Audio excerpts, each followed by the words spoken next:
Sir নারায়ণগঞ্জে আসলে আমরা যে পরিবেশে স্যার পূজা উদযাপন করে যাচ্ছি, আমি স্যার যত যাচ্ছি তত বেশি মুগ্ধ হচ্ছি স্যার। এখানের প্রত্যেকটি মানুষের মধ্যে তাদের যে আন্তরিকতা, তাদের যে ভ্রাতৃত্ববোধ, এটি আমাকে স্যার সত্যি অনুপ্রাণিত করে। আমার মনে হয় আমরা আমাদের দেশটা অনেক এগিয়ে যাবে আমরা যদি স্যার এই ভ্রাতৃত্ববোধ ধরে রাখতে পারি। এবং স্যার আজকে স্যার যেভাবে সাজিয়েছে, তাদের যে স্যার কত দরদ দিয়ে, কত আন্তরিকতা দিয়ে তাদের এই এই চিত্রটি তুলে ধরেছে স্যার, তাদের যে এই ঐতিহ্য তুলে ধরেছে।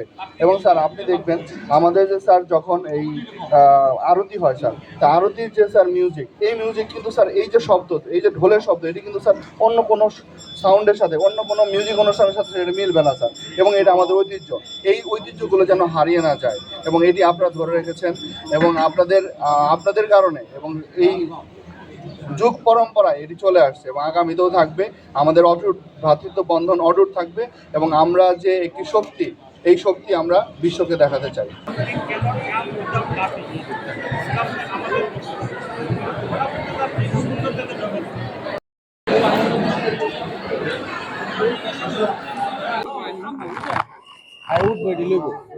আমরা রামকৃষ্ণ মিশন নারায়ণগঞ্জে পূজা অনুষ্ঠান দেখতে এসেছি। অত্যন্ত আনন্দঘন পরিবেশে এবং শান্তিপূর্ণ পরিবেশে মহা ধুমধামের সাথে এখানে পূজা পালিত হচ্ছে দেখে আমি খুবই আনন্দিত।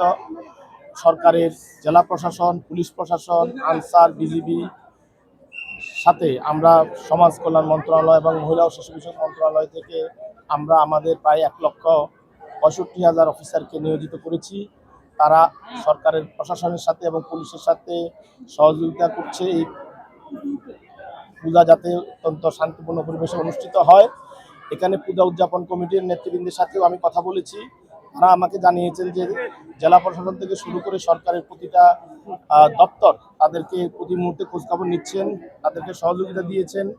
এবং বিশেষ করে নারায়ণগঞ্জ জেলা প্রশাসনের জেলা প্রশাসক জনাব জাহিদ এবং তার কর্মকর্তাবৃন্দ সার্বক্ষণিক খোঁজখবর রাখছেন। নারায়ণগঞ্জ জেলা প্রশাসন এবং প্রতিটা উপজেলা নির্বাহী অফিসারদের থেকে এই পূজা উদযাপনের জন্য স্থানীয়ভাবে তারা একটা বড় ধরনের আর্থিক সহযোগিতা করেছেন। তার সাথে এখানে বিভিন্ন বিএনপি, জামায়াত এবং অন্যান্য যে রাজনৈতিক নেতৃবৃন্দ আছেন তারাও কিন্তু সার্বক্ষণিকভাবে যাতে পূজা অত্যন্ত স্বতঃস্ফূর্তভাবে আনন্দের সাথে এবং শান্তিপূর্ণভাবে পালিত হতে পারে সবাই একসাথে সহযোগিতা করছে। এবং এখানে আলহামদুলিল্লাহ কোনো ধরনের সমস্যা এখনো হয়নি।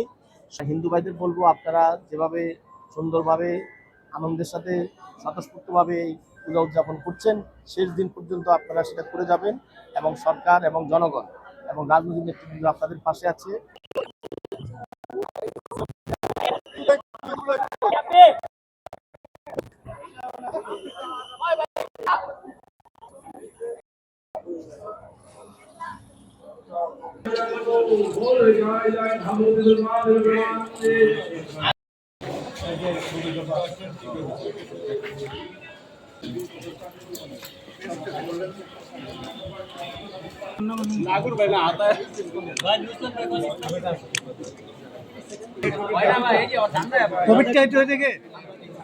আমি আমাদের জেলা কমিটির সভাপতি এবং